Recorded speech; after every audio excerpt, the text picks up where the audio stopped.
Λοιπόν, στη Τουρκία τράβηξαμε πολλά, πήγα σε έναν Γατήρ Εφέντη, τον έλεγανε Παχάν το επίθετο, και κάθισα 2 χρόνια. Σκότωσαν τα 2 θείοσι μου και τον έναν τον κρέμασαν οι θείοι του πατέρα μου, τα αδέλφια. Τι τραβήξαμε, τα πήραν όλα ό,τι είχαμε, δεν έχουμε τίποτε τώρα. Δεν είχαμε τίποτε όταν ήρθαμε εδώ. Όλα τα πήραν οι Τούρκοι. Λοιπόν, τι να σε πω, τράβηξαμε και εδώ ήρθαμε τώρα και ζούμε εδώ. Και τον Καλυφρόν και τον Αναστάση. Και τον Καλυφρόν τον σκότωσαν, τον Αλέξιο σκότωσαν και τον Αναστάση τον κρέμασαν. Τον Αναστάση τον κρέμασαν. Πόσους κρέμασαν? Έναν από το χωριό μας, αυτός ήταν, στον Ιξάρ τον κρέμασαν. Τον πήγανε στο Ιστικάμ, λέγονταν το στρατοδικείο. Και τον έφεραν επί τούτο η πολιτεία, τον Ιξάρ ήθελε να τον ειδεί κρεμασμένο.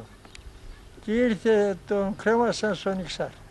Νύχτα τον έφεραν, νύχτα τον κρέμασαν. Ο Αναστάσης, ο Καλυφρόνς, ποιος είχε λεφτά, ποιος είχε σχέση με τον Βενιζέλο με αυτούς? Ήταν αυτός, ο θείο μου Αναστάσης ήταν. Θείος μου. Τον Καλυφρόν τότε στη φυλακή που σε έδωσε το δαχτυλί, τι σε έδωσε, τη λίρα? Όχι, μαζί ήμασταν, ήμουν δεμένος κι εγώ. Με έδωσε, είχε 3 χρυσά λίρας και 2 δαχτυλίδια χρυσά. Μετά έδωσε και είπε, μας θα μας σκοτώσουν. Κοίτα τα μωρά και να μην γίνεστε Τούρκοι και στην πίστη μας απάνω ας μας σκοτώσουν. Αυτά με είπε ο θείο Καλυφρόντς. Ανήμπαντος ήταν ο Καλυφρόντς. Στην ηθική, στην ηλικία ήταν. Εγώ ήμουν μικρότερος από αυτό. Πόσο χρόνο ήταν ο Καλυφρόντς? Θα ήταν ίσα με 25 χρόνων. Ο Αναστάς, ποιος ήταν πιο τρανύτερος? Ο Αναστάς ήταν τρανύτερος, ο Αλέξης. Από όλους ήταν ο πατέρα μου, τα ήμουν οι Άννες, ο Αναστάς. Πόσους αδέλφια είχε ο παππούς? 5. Πόσους λέγαν? Ο ένας ο Νικόλας ο παππού μου. Ναι. Ο Γιάννης ήταν ο θείο μου στην Καστοριά. Και ο Αναστάς που τον κρέμασαν και τον Αλέξιο που σκότωσαν και τον Καλυφρόν που σκότωσαν. Αυτοί ήταν. Δηλαδή από τα 5 αδέλφια οι 2 ήρθαν εδώ? Οι 2 ήρθαν εδώ. Οι 3? Οι 3 τους σκότωσαν εκεί. Της γιαγιάς το Σόι? Της γιαγιάς το Σόι, τη μάνα μου δηλαδή. Ναι. Τον αδελφό της σκότωσαν, τον Μιλιάδη. Ήταν Λεβέντης, ένας Λεβέντης.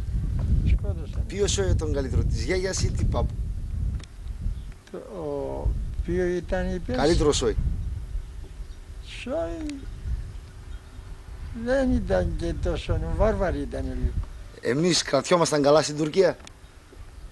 Καλά είμαστε. Τσιφλίκια είχαμε? Είχαμε, όλοι είχαμε τσιφλίκια.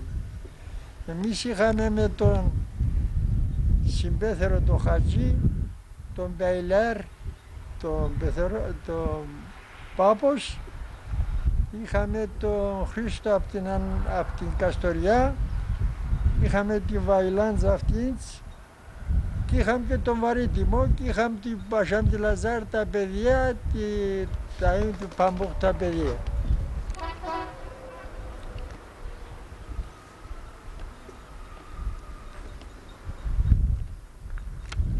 Θα πάρω και μια στο σπίτι.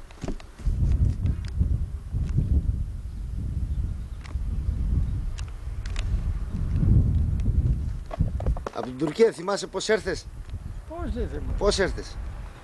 Στην Τουρκία δούλευα σε έναν Αρμένο Νερσέζ τον έλεγαν, Νερσίς. Και δούλευα σαν χαμάλς μέσα, δουλειά. Λοιπόν και ήρθα εδώ άρρωστος, γιατί έκανα περισσότερο αυτό, είπα να κάνω παράδειση. Ήμουν άρρωστος. Ο πατέρα μου και η μάνα με μπήκα στα γόλα και πήραν και πήγαν στο Μπαμπόρ. Στην Πρίμια Πάνημαν, ώσπου ήρθα στον Πειραιά. Τα θυμάσαι καλά αυτά? Πώς δεν τα θυμάμαι. Πήγαμε στον Πειραιά εκεί στον Αγιώργη. Εκεί την ημέρα 2